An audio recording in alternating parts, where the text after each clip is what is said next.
Hi world, selamat sore. Saya baru pulang kerja malam minggu dan mau istirahat, tapi kayaknya ada satu surat yang cukup panjang yang perlu dibacakan. Ini surat cukup panjang dan pasti perlu waktu untuk mendengarkannya. Jadi mohon sabar-sabar ya. Saya akan baca surat ini. Di luar kebetulan hujan. Jadi saya minum dulu ya, supaya suara tidak soak. Ini panjang sekali suratnya. Ini dari Jayapura lagi ya. Ceritanya menarik. Lucu ya. Oke, langsung kita baca suratnya ya. Dear Jenderal, halo. Saat mulai surat ini, air mata saya sudah basah. Berusaha untuk meneruskan cerita saya. Saya bersyukur pada Tuhan karena punya pacar satu frekuensi, tentunya dalam arti yang positif. Kami kuliah bersama dan punya kondisi yang sama, yaitu yatim piatu, yang harus numpang hidup di rumah saudara. Mimpi kami adalah hidup lebih baik secara ekonomi di masa depan. Jadi siang hari kami kuliah dan malam hari kami jualan pinang dan kangkung untuk tambahan. Nah, mahasiswa begini saya salut, berani hadapi hidup yang keras.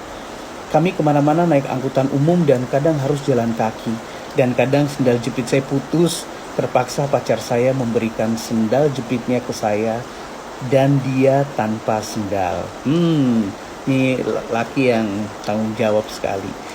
Jika ada berkat sedikit, dia selalu utamakan saya, dan kadang kalau naik angkutan umum kurang, maksudnya kalau uang naik angkutan umum kurang, saya yang naik angkot dan dia yang jalan kaki. Lelaki harus begitu memang. Iya, kami semiskin itu. Pakaian kami juga kami beli cakar bongkar saja. Mengeluh adalah haram bagi kami. Betul sekali, karena memang hidup sekeras itu, apalagi tanpa orang tua di kota besar dan mahal seperti Jayapura ini. Saya sayang sekali sama saya punya pacar, karena dia tidak pernah kurang ajar sama saya, dan dia selalu bilang fokus ke masa depan saja. Kawin itu gampang, tapi bertahan dalam perkawinan susah. Apalagi kalau terada uang dalam perkawinan. Betul, setuju. Pacar saya meminta saya ikut beasiswa S2 ke luar negeri, tapi saya pesimis karena terlalu pintar dan miskin, jadi saya minder sedikit. Tapi setelah pergumulan panjang, akhirnya saya mencoba. Tapi kesini saya lihat sapu pacar agak berubah. Dia sering menghilang tanpa kabar. Saat kuliah dan jualan pun dia tiba-tiba pergi dan kadang tidak kembali. Pun kalau dia kembali, selalu dalam keadaan berkeringat dan nampak kelelahan. Mencurigakan. Saya tanya kenapa dia, tapi dia hanya balas dengan kata aman, dan aman. Saya hanya bisa marah, tapi dia diam saja tidak menjawab tanya. Lebih lagi, dia terlihat lebih tertutup akhir-akhir ini dan tidak seperti biasanya. Saya sudah mulai curiga, pasti ada perempuan lain. Jadi sapu tanduk rusa mulai keluar. Suatu hari dia hilang selama 3 hari. Suatu saat dia hilang selama 3 hari ya. Tidak ada kabar sama sekali, HP tidak aktif. Saya ke rumah saudaranya tapi tidak ada. Saya mencari ke teman-temannya, tidak ada. Saya marah, curiga, kecewa, dan galau. Akhirnya ada telepon tak dikenal masuk yang mengaku dari teman pacar saya. Dan dia mengatakan bahwa John, pacar saya, baru saja meninggal di Dok 2 Jayapura. Oh my God. Dalam keadaan percaya tidak percaya, saya punya lutut lemas. Rasanya mau pingsan, terada tenaga sama sekali.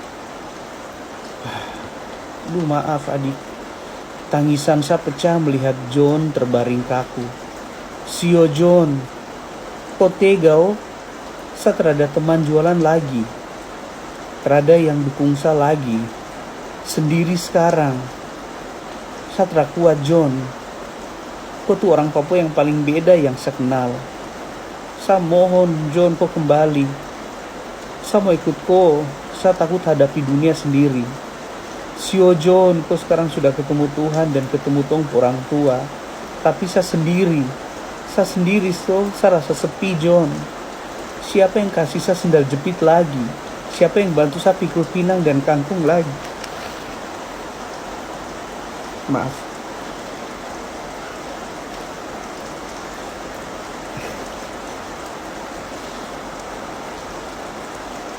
Jenderal John ternyata titip surat untuk saya sebelum dia pergi. Suratnya begini. Sayang, saya minta maaf. Mungkin kau baca surat ini pas saya pergi. Sayang, maaf karena saya telah cerita kalau saya itu sakit. Saya tidak mau ganggu tongku cita-cita dan bikin kau putus harapan. Beberapa kali saya menghilang karena saya muntah darah hebat sampai saya keringat dingin. Maaf, saya telah jujur. Saya hanya mau lihat kau berhasil dan berani hadapi hidup. Dan kau berhasil tanpa saya. Dan saya telah mau kau menderita karena harus hidup dengan pacar tak yang ada sakit-sakitan. lagi kesempatanku untuk Kau harus capai kau pemimpi, bikin bersamamu. hidup lebih baik. Kau perempuan hebat, tidak gengsi, pekerja keras, dan penyayang. Ku tahu bagaimana Saat mahasiswa lain sibuk dengan cinta, dapat kau sibuk dengan memperbaiki kau hidup. Mahasiswi lain kemana-mana pakai mobil atau motor, kau tetap jalan kaki. ajak kemanapun kau mau. Kau jangan kalah dari hidup ya. Kau mengerti satu. Kau ingat satu kau ingat satu pikul kangkung. Baru sendal jepit putus. Baru kau jatuh ke baik. Hidup di dunia ini sementara. Di dalam Jadi kau terasa aneh-aneh. Saya sayang kau. sampai waktu yang pertemukan Jenderal, kita nanti. saya mau kasih informasi saja kalau Bawalah kita lulus pergi beasiswa S2 cinta, Amerika. ajak kemanapun kau mau. Selamat, adik selamat. Jadikan temanmu, teman biasa, selamat. paling kau Sio John, cinta. terima kasih. Di sini Tuhan, ku terima kasih. pun begitu. John, saya perlu waktu bertahun-tahun untuk lupakan kau. Di Saya tetap akan dalam mencapai hati tongku cita-cita. sampai waktu yang Lalu ini pertemukan.